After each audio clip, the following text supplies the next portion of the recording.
Good morning, afternoon, or evening, wherever you might be. Welcome to another Acoustic Guitar Talk live stream.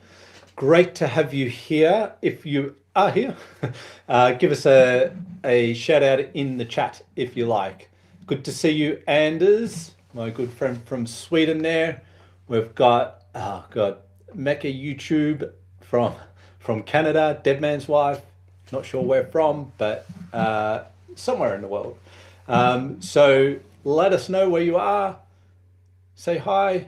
And of course, throughout this stream, it's all about, asking questions. It's all interactive. So if you've got questions, relevant to what we're talking about, of course, throughout the stream, put them in the chat. I'm going to be keeping an eye on the chat, and we'll address those as best we can as we proceed. So I've got a very special guest today from Auburn, New York. Hopefully I'm pronouncing that right. And it's my good friend, Jeff Wiggins. He's a songwriter. He has toured, performing since I think the age of 15, recorded music, had music played in various genres, various platforms, TV, etc. And also currently, and has been for some time, I think, running his own very successful guitar school there in Auburn, New York.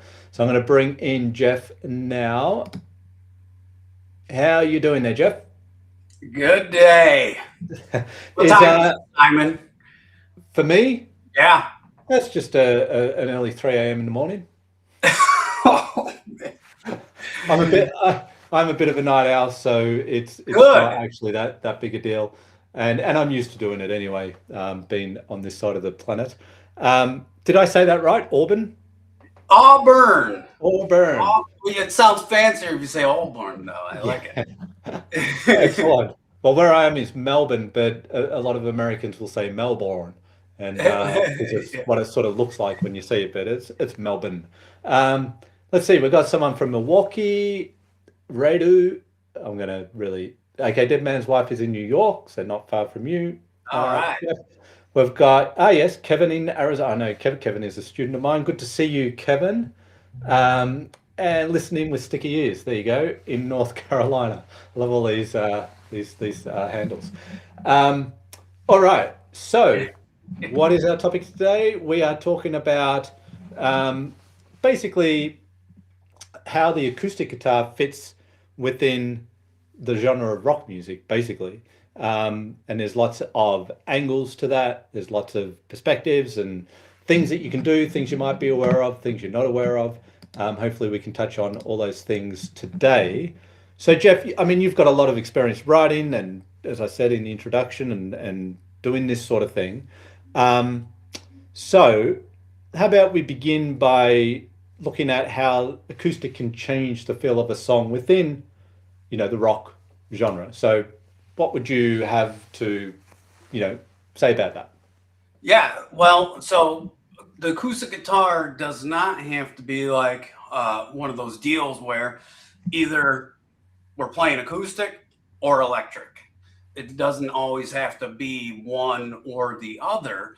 What can sound really super cool, and something that I wanted to get into a little bit today, was basically using the acoustic as a layer that's in the mix with all the other instruments, your traditional drums and bass and distorted guitars that are in rock music.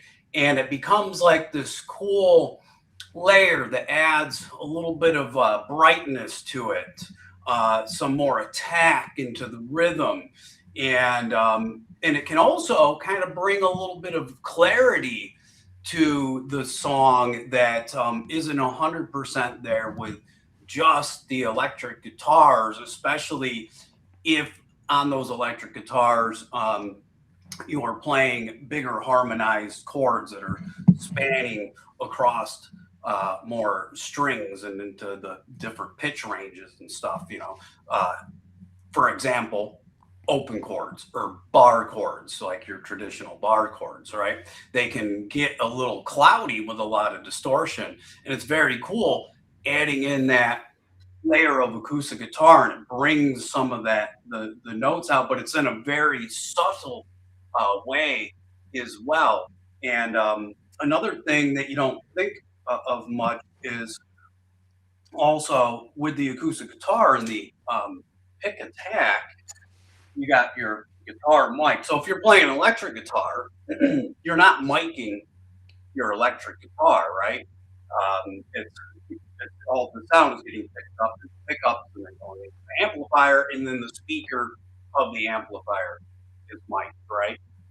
But with the acoustic guitar, most of the time, you're miking the acoustic guitar, and it's picking up some of the more of the pick sound than a guitar pickup is picking up, through your electric guitar. And in a weird way, it almost becomes a percussion instrument. You know what I'm talking about, Simon?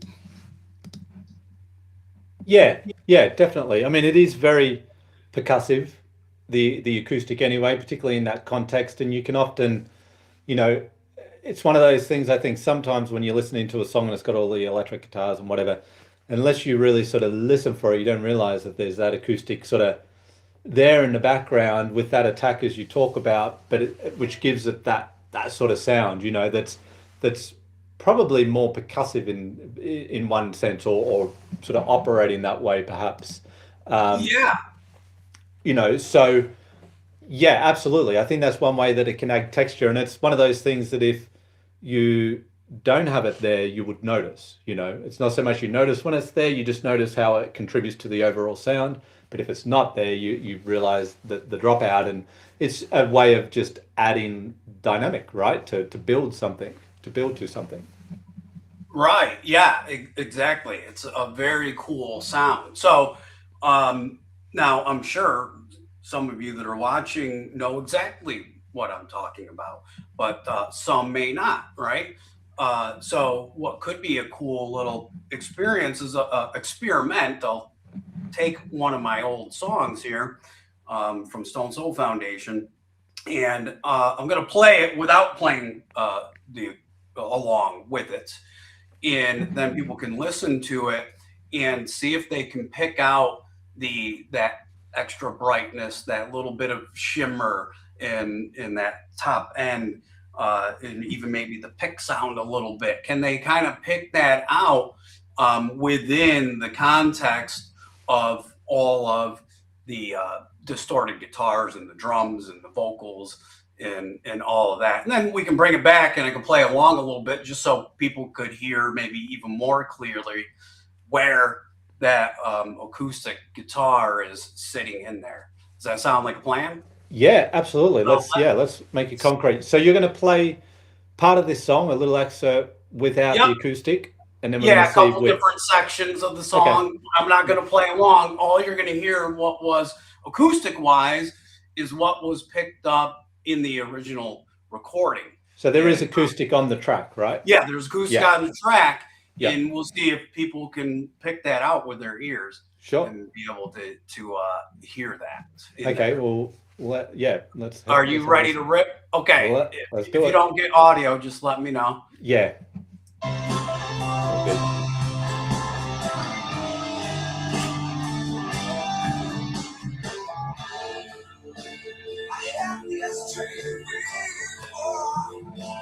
I saw you through my window.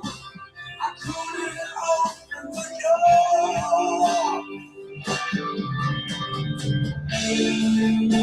I had to see you before. I saw you through my window. I couldn't open the door.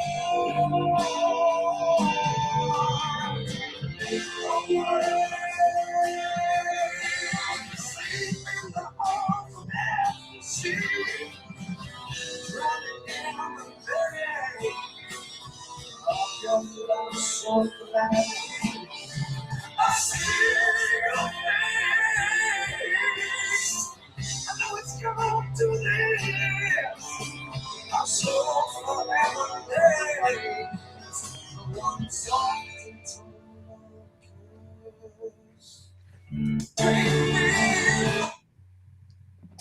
So there was a could you pick? I'm sure you could, Simon. you know all about acoustic guitar, but could you pick it out in all those sections there? A little bit. The audio is a little hard to define it as much as perhaps if it was playing sort of locally here. But yes. Unfortunately, I don't have the separate track, so I can't take it out. Say, here it is without it.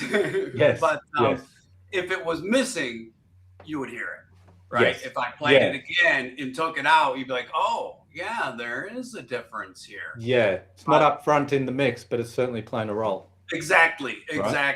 It's playing that role there. So I'll play along a little bit with it, and you'll hear it a little bit. I saw you through my window. I couldn't open the door. Oh.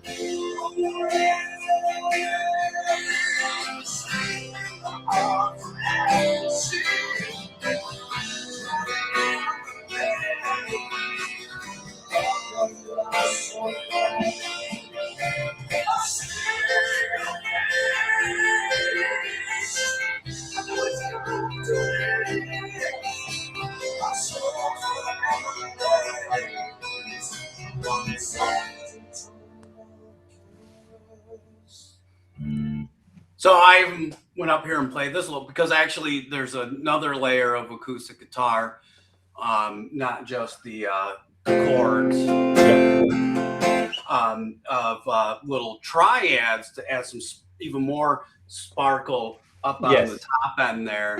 Yes. Yeah.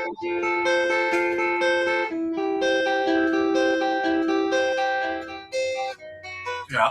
And that is in there as well. Actually, there's quite a few different layers of guitars in that Sure. that bridge section there, the climax we did. Yeah. But they all played a role, and when you put them all together, it really, I thought, lifted it all up very nicely. And the acoustic guitar played a big role in that sound. Yes. Yeah, definitely. Our audio is not the greatest, but I think we're making the point okay. There's just a couple of comments in the chat, but we apologize. It can be a little bit it can be a little bit up and down through Restream. Sometimes it's just the way you're holding your guitar that will affect the audio, it seems. It's a little bit like that, unfortunately. But we'll do a lot of talking and a little bit of playing. Well, no, look, the playing's good. I mean, particularly when you're playing on your own, and we can still convey the ideas here. Yeah. And you know, people can take that away and do with it what they will. But yeah, certainly get the idea here. You know, I mean, I guess acoustic guitar is not going to be present in. I mean, what would you say? Is it present in most rock songs, a lot of rock songs, or not a lot?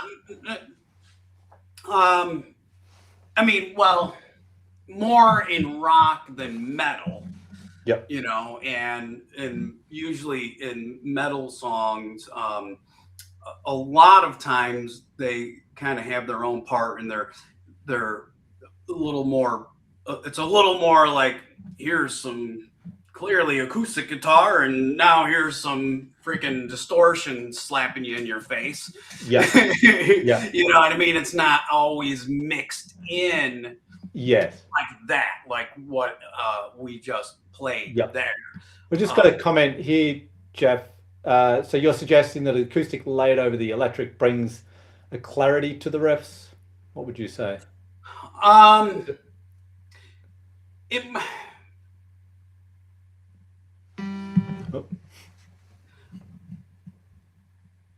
Probably supports the riff more than anything, maybe. Gonna say, it also probably depends on how much you mix it in, but it certainly how much you mix the acoustic with the electric. Yeah, that would bring more clarity. Yeah. But what it really does is add a different type of a presence, a different texture that is not there with just the electric guitars. Yeah. On their own. It certainly does. It does bring to me a little sparkle. Yeah. If you will. Yep. You know, Yeah. a little, and it adds that percussive element that on guitar isn't there as much with electric guitar. Yeah. Yeah. Especially highly distorted. Yeah. I think that percussive thing is big. You can hear that. It's like strumming the guitar with a soft pick. It's got that percussive sound to it because I haven't got a soft pick here, but a thin pick. You know, it's you hear the scraping of the pick. Right. Yeah. Oh, yeah. Let me see. Maybe I got a flippity flappy flop. Yeah, you know what I mean. And you hear the plastic of the. Okay. Yeah. Here's a horrible pick. Now, I say horrible because I like thicker picks. Yeah, so do I typically. You can definitely hear. So here's a thicker one. Right now, here's that thinner. Yeah. What if you just? You can hear it slapping more too. It's slapping the strings, but it's a different tonality too. You know, a thicker one. Right. Yeah. Just before we continue, let me take that away.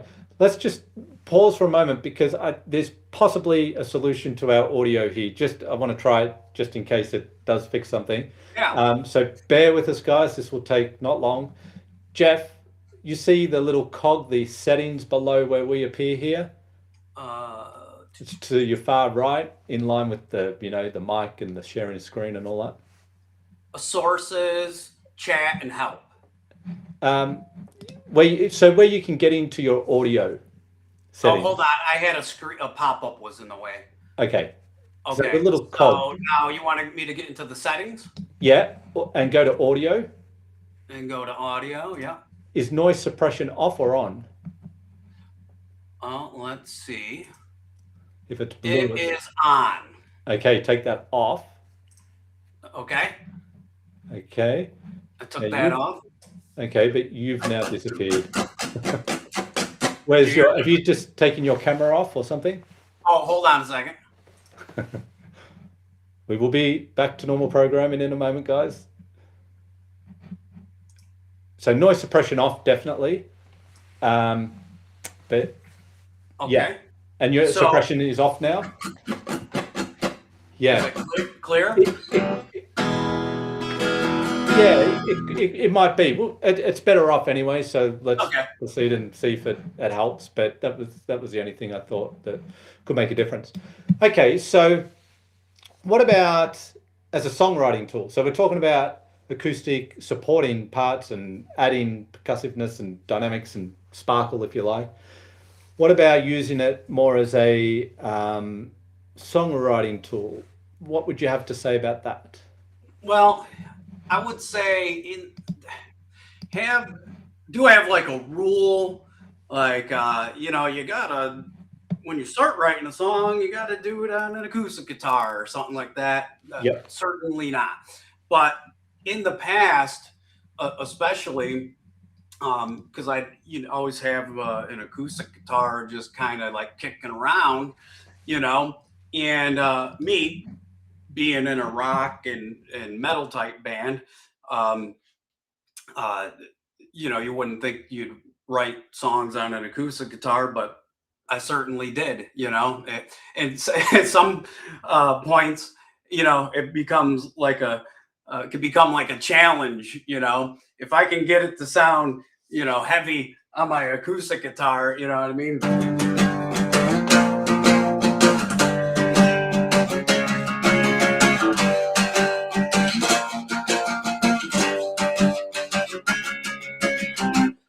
Then oh man, I know that this can bang out when I add some distortion on there or something like that, you know. Now that song that I was just playing, the window song, I don't know, I might even wrote that on an acoustic guitar and brought it over into electric guitar zone. Totally possible. So like even if you know, maybe you could use it like that, and also certain things are going to poke out. I mean, if I can get it to sound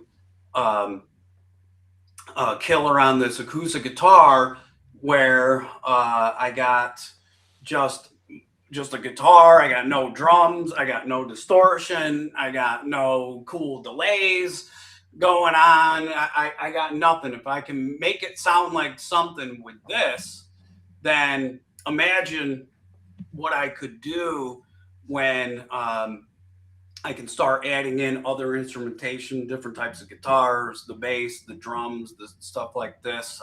Me and my old singer would do quite a bit of writing songs together that, you know, became heavier songs, rocking songs.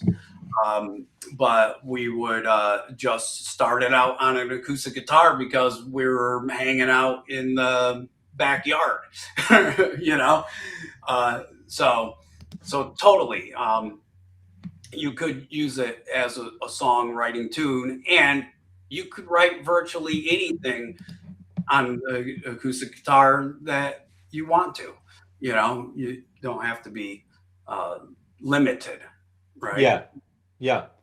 What do you think about, because a lot of people think if it's a good song, it will sound good on an acoustic with a voice, basically. So you take out all the you know, everything else, and it like for a song to stand up, it should sound good just on an acoustic guitar with a single vocal. Do you think that's true all the time? Sometimes, It's true to a point. You know, it can become rough when you got a song with a lot of heavy palm muting, and you know, there may be different limitations with what you can do in standard tuning on, you know, an electric guitar with your vibrato or bends or anything like that you're going to do. So there's certainly, you know, going to be limitations, you know, but thinking about it in other ways of using it as a songwriting tool, right?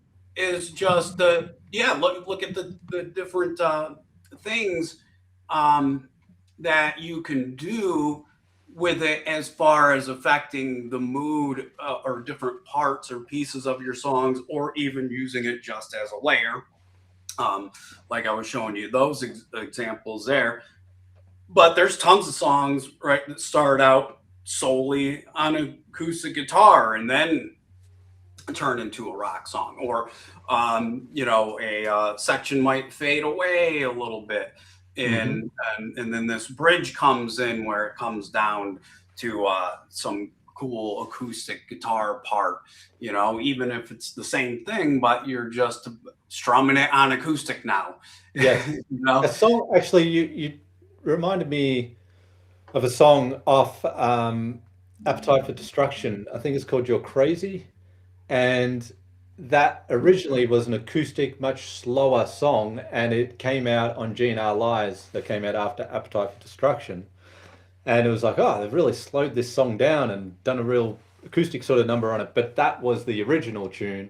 And then obviously at some point they thought, let's make it a up tempo, electric song, basically. I don't know if you know the song. I can't think of it off the top of my head, but I'm pretty familiar with Appetite for Destruction, so yeah. I've probably heard it about 550 million times. Yeah, likewise. Right. I mean, we're of a similar vintage, I think. So growing up on that. I mean, I play. No, I was just going to say I play obviously a lot of acoustic, but I mean, when I started playing in 1990 at the age of 14, it was all, Motley Crue, Guns N' Roses, Metallica, Skid Row, all that stuff. And I love all that stuff still.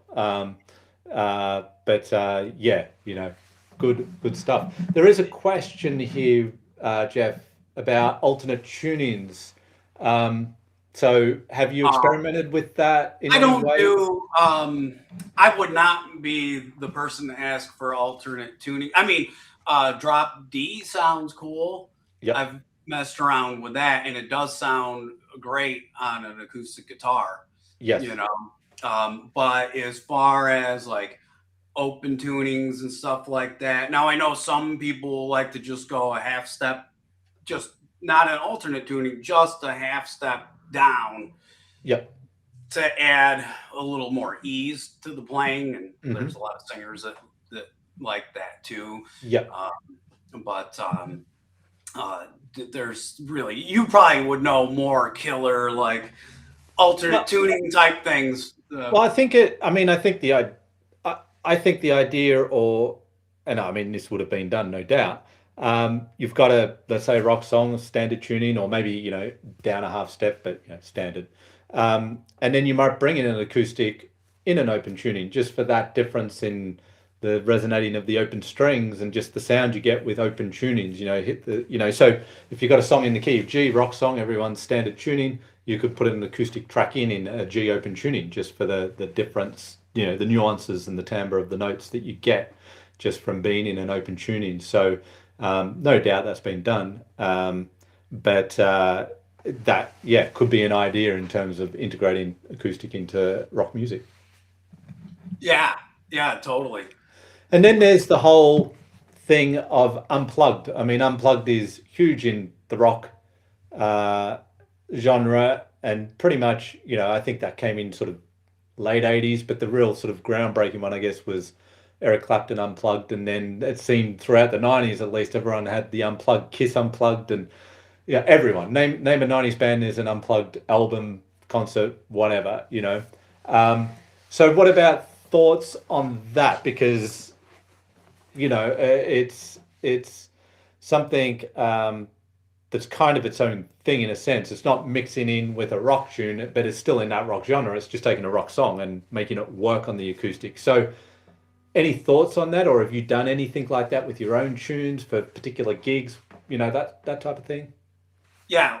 Well, I don't know about you, but I was like in the 90s, I was heavily inspired by all of the grunge bands, Yep. you know, that did that, you know, the Alice in Chains, so amazing. The Yeah. even some of the Nirvana Unplugged. Stone was Temple Pilots. very I cool. remember a really good one of that. Stone Yeah. Temple Pilots, you know. Yeah. You know, speaking of arrangements, one of their songs starts out,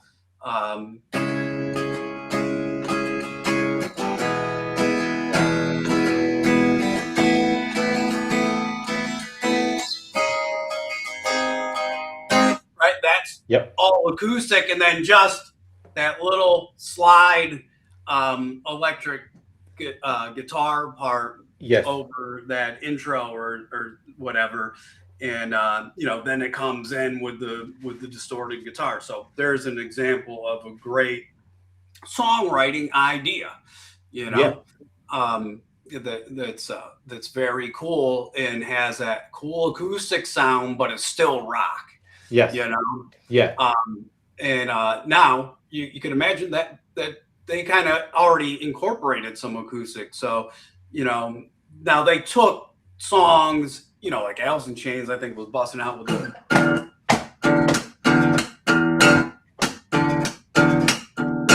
they're busting out with like heavy stuff on the acoustic too, and they did that.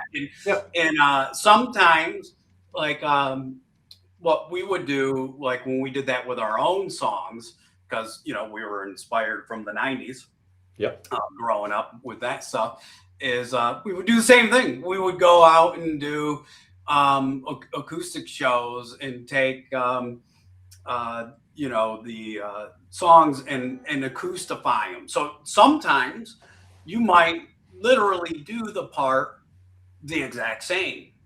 And it just works because, kind of coming back to what we were talking about with using acoustic with writing. Well, if you can write it and it's got on just an acoustic guitar and you got a catchy hook with the rhythm and the melody or the harmony of it, then you know you got something. Yeah. Before adding anything else, right? You know you got it, and that's why I think something like that Man in the Box thing.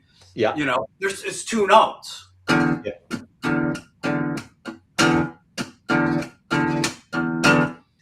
That's why that could work. You know what I mean? Even in this acoustic, now it's going to sound weird to people that are used to hearing it that way, but it's cool.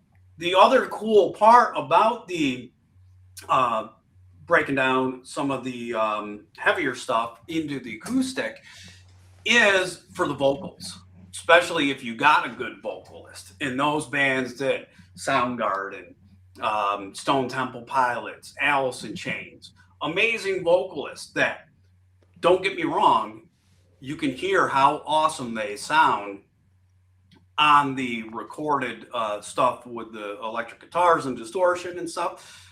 But it's just something different. You can hear just a little bit more of the vocal, right? And it really helps it to stand out and hit you in a different emotional, raw kind of way. You know? Yeah. I think with the unplugged stuff, you're right. Some of it can just work on the acoustic guitar anyway, and you know, it might sound, it's certainly going to sound different.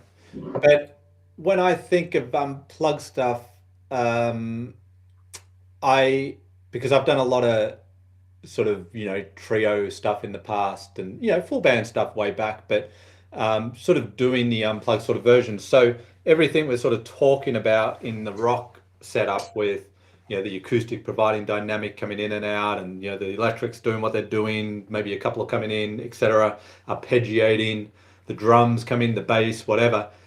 That's all just different layers of dynamics, and you've got to try and create that on a single guitar. So you're thinking the same sort of way. You're not going to make it sound the same, obviously, but you're trying to layer stuff. So you don't want it. So, you know, I think of a lot of open strings, using a lot of open strings and things like this, because that sort of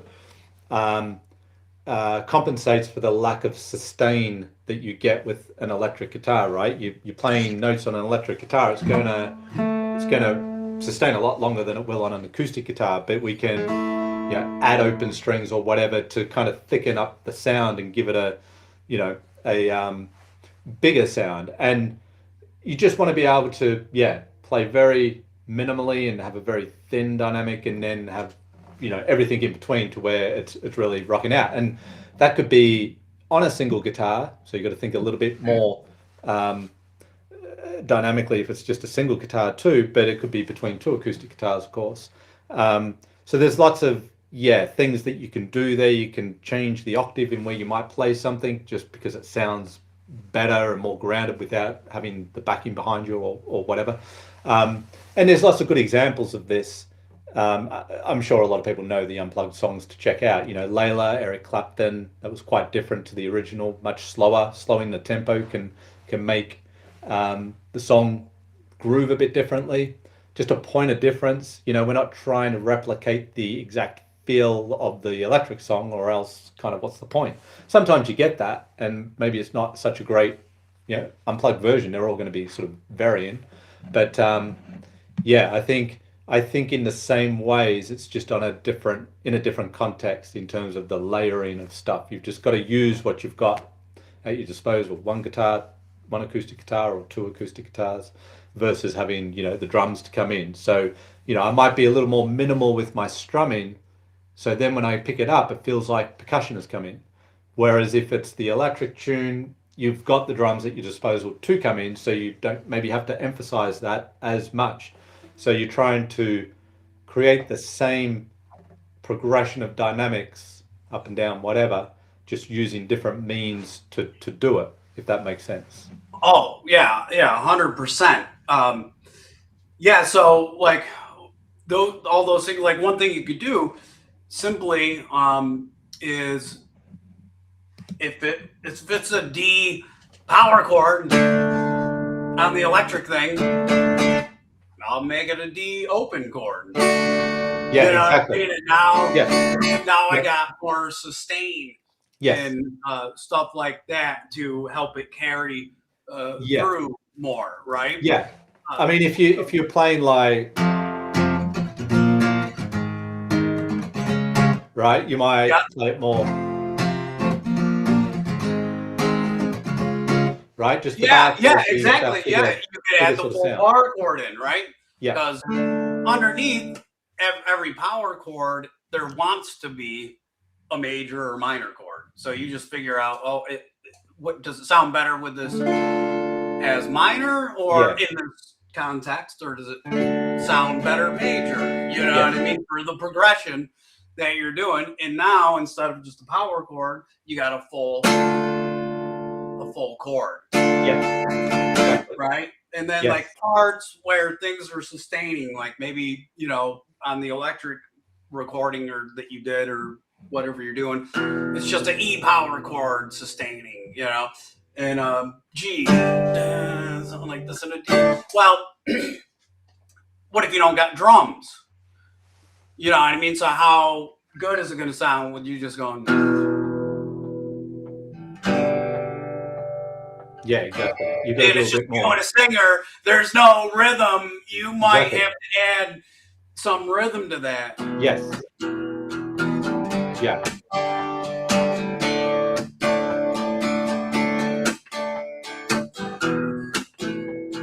Some rakes are very good. I'm sure you do this a lot. Some percussive rakes in there. Yeah. Mm-hmm. Definitely.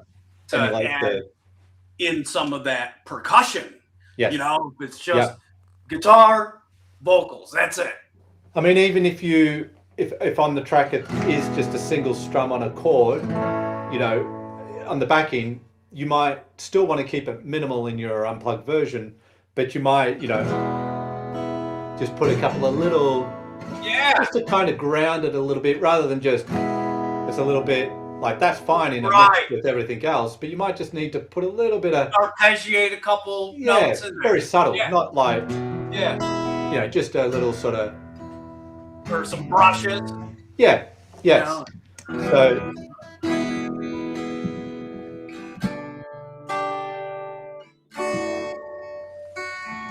just very light. Something to keep it something to keep the momentum Yeah. going, And then a little bit of a rhythmic feel. Yes. And then you could, kick in wherever it might kick in, and you've got that dynamic. And if you've got two guitarists, two acoustic, the other person could come in too, and in and out to just create a bigger sound. And I mean, typically, the sort of unplugged stuff we're talking about, there is other things going on too. It's just Right, not guitar. right, So yeah. it depends what you got. But and the other thing I think that we haven't mentioned here, just while we're in this sort of area, is the capo. I would use the capo a lot arranging songs if it's, for example, in the key of B flat and I want to get a lot of open chords, then I might capo at the first fret and be in A major, technically, well, not technically, just visually, Right. to get those open strings and open chords and embellishments and things like that. Or I could capo different, right? Because you can get embellishments on bar chords, of course, but Right. It's a little easier. but yeah, if you got those classic things that you can do on open chords, right? Right. So, but the other thing I like with the capo is when one guitar's capoed and the other isn't. So you get that sort of combination. It's a cool sound. It can almost make one of the capoed acoustic feel a little bit more percussive when it's sort of capoed up here and you're strumming, obviously in the same key but playing different chords, or even both guitars capoed but capoed in different positions for the same key. Can just have that little nuance and that separation between the two parts. I don't know if you've ever done that, but I've certainly done some playing like that where the other person's been capoed or I have.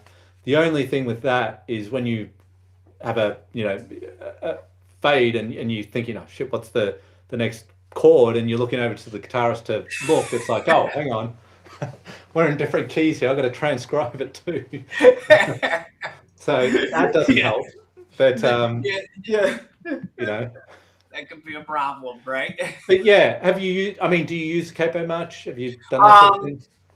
Not in yes, like doing cover song stuff, and it sounds cool. I have had it where some, one capo, one not, and it does add a cool texture in different pitch range to the song, and I do will agree it sounds cool. But with being a rocker, I'm pretty raw dog with all this stuff in the days. But and I think even like with the unplugged stuff, I think for most of them, the fan, they tune down too.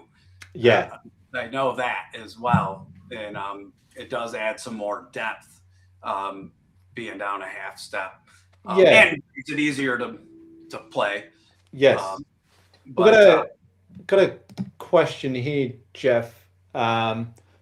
So looping artists regularly find ways to change genres. Do you guys have any advice for crossing over genres? So presumably you might be meaning in a single song, I'm assuming. Looping artist. I mean, I don't know so much if I would cross over genres within a single song necessarily, but obviously different genres come into music. I mean, you can have all sorts of things influence rock and vice versa with other styles and things like this that bleed together to create its own style sometimes. Fusion and bossa nova being samba music and jazz combinations, and fusion being jazz and rock and stuff like this. But I don't think I really sort of cross over genres within a single song, if I'm understanding the question correctly. But do you have any? Check out 12-Foot Ninja. Okay, that happens. Yeah, they do that. It's pretty awesomely within a single song, though. Cross. Okay, I think we got some clarification here. I convert rock to reggae. Okay, I mean, if you're gonna, so if there's a rock song and then you go, oh, let's do a reggae version of it, as opposed to start out in rock and then all of a sudden into reggae, which I mean can work, but yeah, sure. I mean, you can absolutely. First thing to pick the I would pick the most obvious thing, and that is that reggae typically heavy accents on upbeats. Yeah. You know, Yep. so like that's like the cliche. You know, we just and hit those high streets. Yeah. So just take whatever the chords are and flip Yep. the accents from with rock. It's downbeat heavy, Yep. typically. Okay, you know, just being general here, Yeah. right? And flip accents to the upbeat, Mm. right? I think And then take out the distortion, Yep. right? Oh yeah, nice clean sound. Yeah, get a cleaner yeah. tone, take out the distortion. I mean, you know, there's certainly you can cross over into the heavier stuff too, but there's another way you can think of reggae too in terms of counting. Definitely the 1 and 2 and 3 and 4 and 1 and 2 and 3 Yeah. and 4 and 1 and, but you can also count out 1 2 3 4 1 2 3 4 1 2 3 4 1 2 3. So it's kind of the same thing, but you're counting sort of double the time and accenting 2 and 4. 1 2 3 4 1 2 3 4 1 2 3 4 1 2 3. Gotcha. 4, 1, Yeah. 2, Yeah. Or 1 and 2. It is a slight difference, and it just Slight depends on the different tune. feel. Yeah, both reggae, but it's sort of grooving in a slightly nuanced way compared to each Right. other. More staccato. Yes. Sound. Yeah. Typically. Yeah. You know that you know.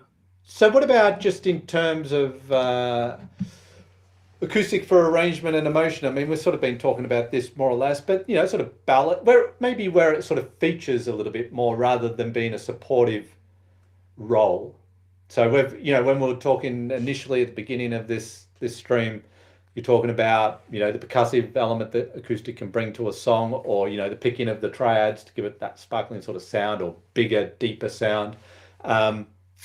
What about where it kind of features a little bit more? Have you done much like that? You know, things that, oh, well, yeah.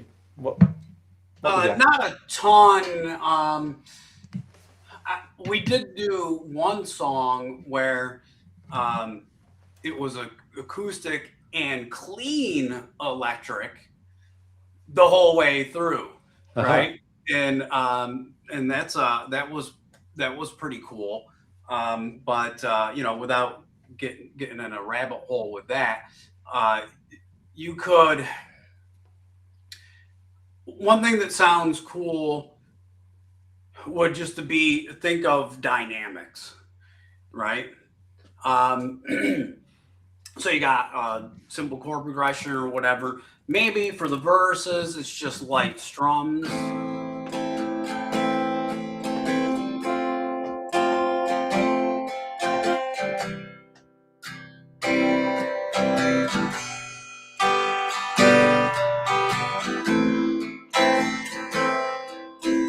Right, then we got maybe an emotional bridge section. So we take it from the strummy stuff into more arpeggiated.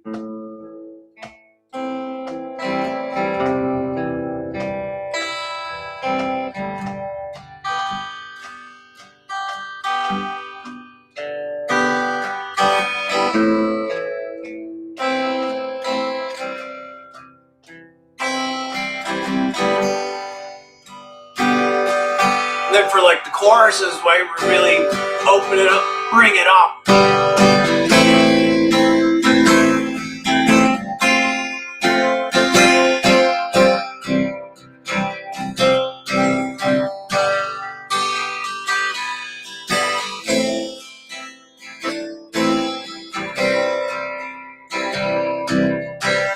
Right, and just think of what can we do with the acoustic guitar dynamically. Like one of the biggest benefits to the acoustic guitar is the dynamic volume range with what you can do with it, just in terms of how heavy or lightly you're strumming things.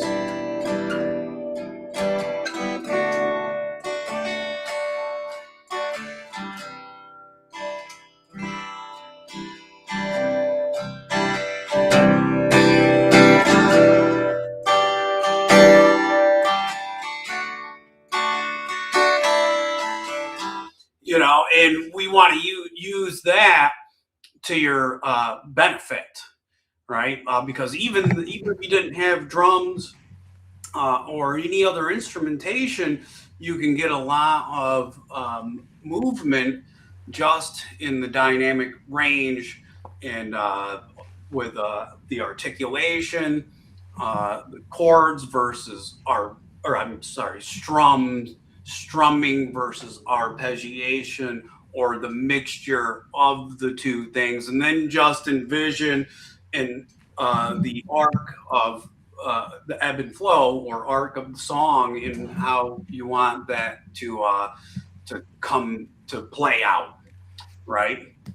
And another a cool way to open or add some openness to it, like we were talking about before, without just doing power chords open chords the whole time, is bar chords, right?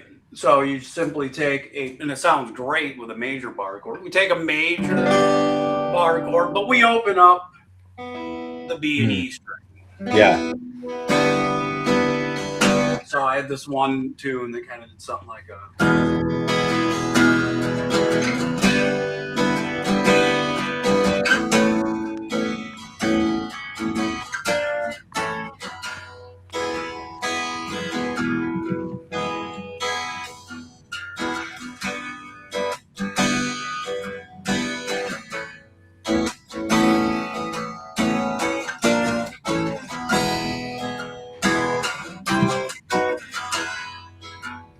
something like that. Yep. Stuff out way back. Cool thing, these E shapes. Yep. Right? Well, we could do that up here, and you might hear, I don't like that one as much. Well, if we just drop that finger down one string, or that note down one fret on the G string, now we got a minor E shape. And the mix of these two in various places sounds very cool.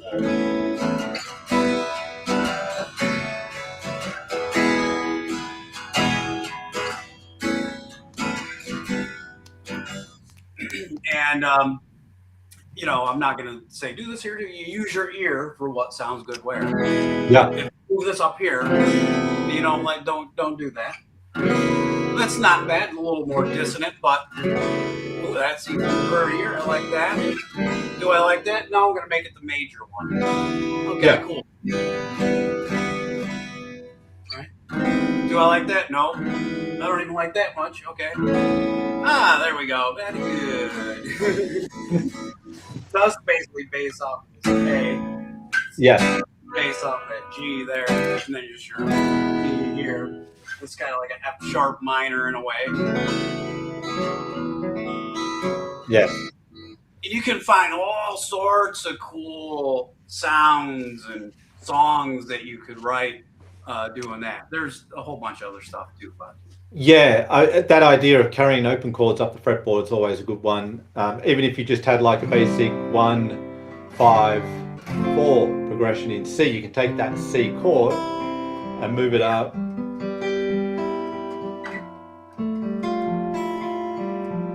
So that's just taking the C shape, playing it as a C, but then moving it up to where the root is G under your fingers. You get what we call a G6 chord, but you don't need to know what that is. You just playing the chord, move it down. Really nice. That's like an F major add 9, F major 9. But again, who cares really what the chord's called? It's just a cool sound. And you hear that in a lot of music. Taking this C upper, yeah, that happens a lot, right? Instead of going to the D. Very cool sound. Yeah, D add 11 or something like that. And something like Ramble on Led Zeppelin, I think, is sort of using that E.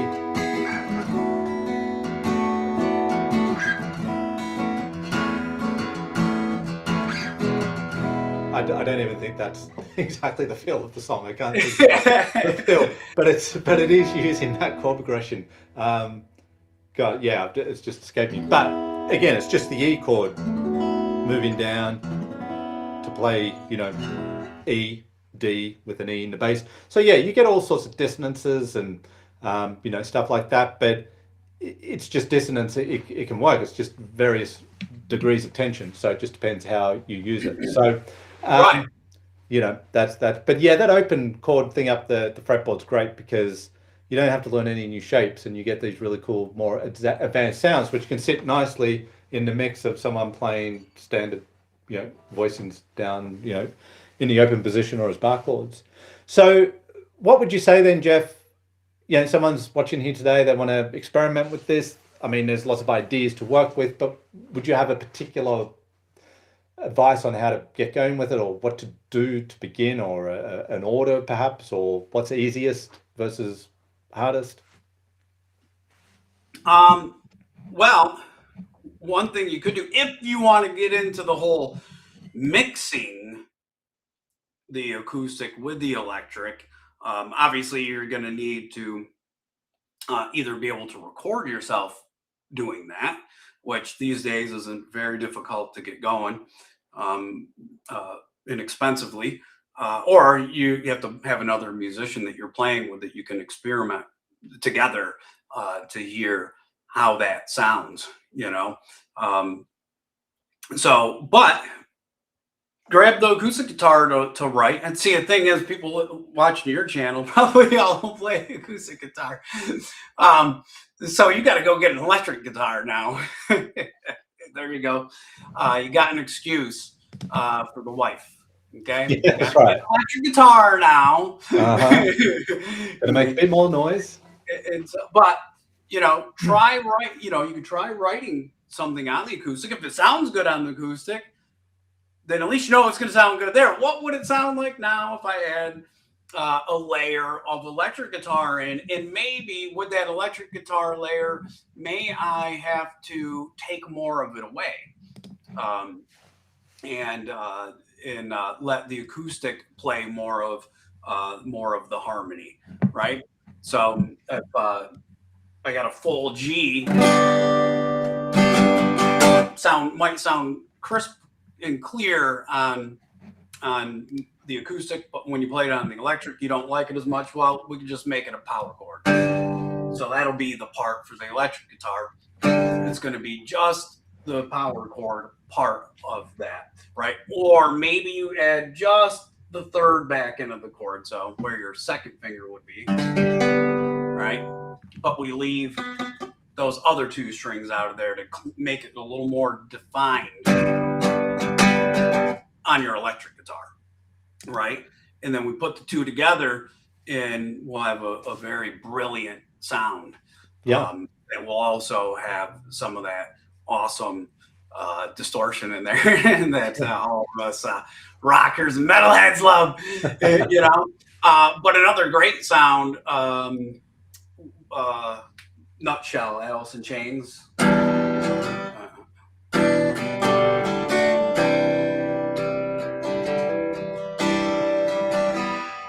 That tune, it's mainly acoustic, and there's a part in there that's just electric with the lead guitar.